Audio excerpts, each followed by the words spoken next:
কলিত দাবালে জগতকে পাৰ পৰা দেই কৰি আনিব ধৰিছে পাপৰ সাগৰ স্বৰূপ কলি লহ লহ জিভা মেলি সকলো চাৰ 3 নম্বৰ ষ্টেপৰ ওলাই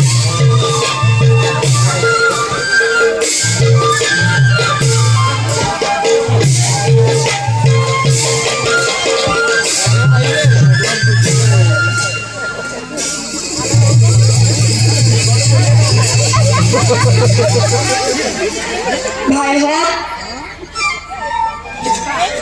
মনত চিন্তা লাগিছে যদু বংশত কিবা ঘটনা ঘটিব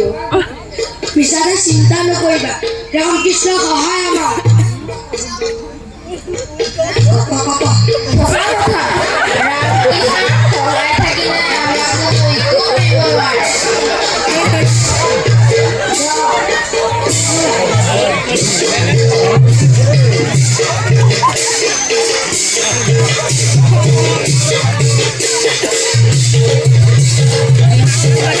ভক্ত সকলকে ৰক্ষা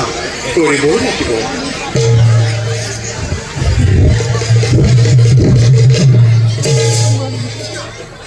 প্ৰণাম দ্বাৰকানাথ কুশল হওক যুৱৰাজ কিবা হেতু আহিলা আজি আমাৰ ভৱনে তাৰ আগতে কোৱা স্বৰ্গৰ দেৱতা নহয় তোমাৰ হৈছে কি কলি মই স্পষ্ট উত্তৰ লাগে কোন জানো স্বৰ্গৰ দেৱতা নহয় মোক মৰ্ত্যলৈ পঠোৱা কাৰণ কি কলি তুমি তোমাৰ কৰ্তব্য জ্ঞান পাহৰি গলা নেকি কৰ্তব্য জ্ঞান পাহৰিবলৈ এই কলিৰ মস্তিষ্ক বিকৃতি ঘটা নাই যদুপতি আমি তোমাৰ মস্তিষ্কৰ বিকৃতি ঘটিছে বুলি কোৱা নাই আমি মাথো জানিব বিচাৰিছো কিয় আজি তুমি ইমান হৈছে ক্ৰোধান্বিত দেৱতাই মোক কৰিছে চালনা আমি 33 কোটি দেৱতাই তোমাক কি চালনা কৰিলো কলি তেন্তে এই কলি মৰ্ত্য পূজা বতৰৰ বিধান নাই কিয় যদুপতি অলপতেই হ'ব বুজিব পাৰিলো পূজা খাবলৈ নোপোৱা বাবে তুমি হৈছা ইমান ক্ৰোধান্বিত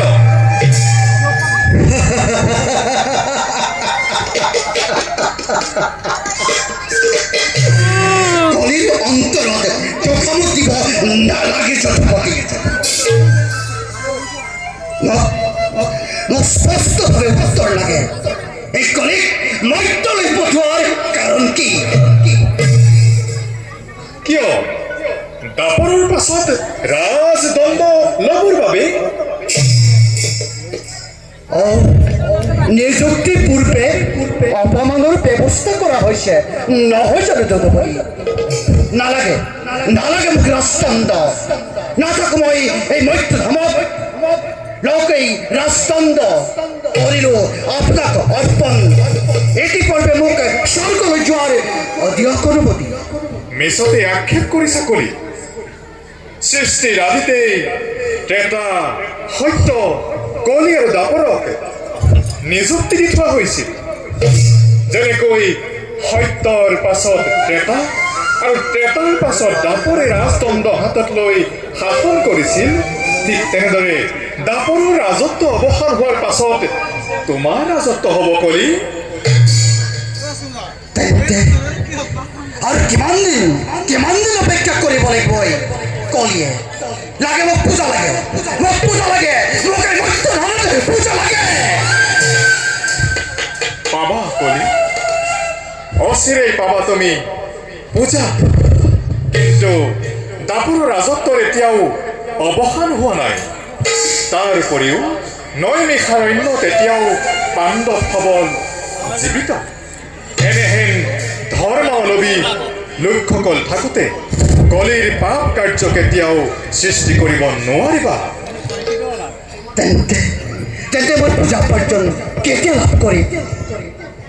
কওক কেতিয়াবা মই পূজা পাম এই মত্ত মানৱৰ পৰা তোমাৰ ইচ্ছা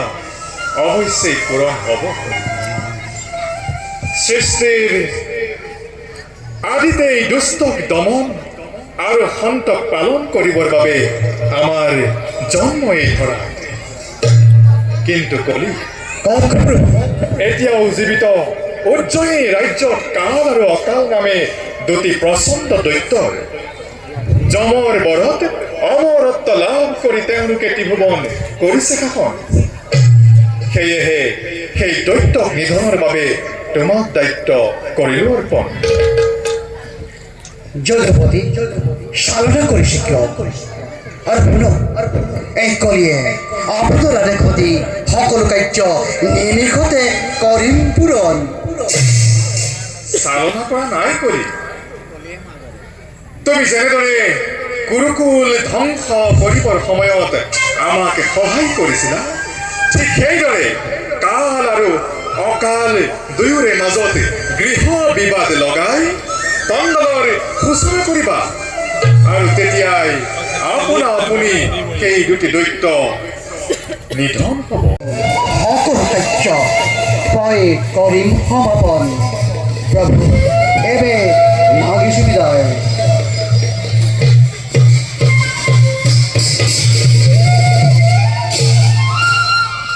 ধন্য ধন্য কলি শত ধন্য তোমাৰ কাৰ্যৰ কৌশল নিয়তিৰ পাক চক্ৰত আবদ্ধ মই আমাৰো বৈকুণ্ঠ গমনৰ সময় সমাগত যাওঁ এই বিষয়ে দাদা ভলুভদ্ৰৰ লগত কৰোঁগৈ আলোচনা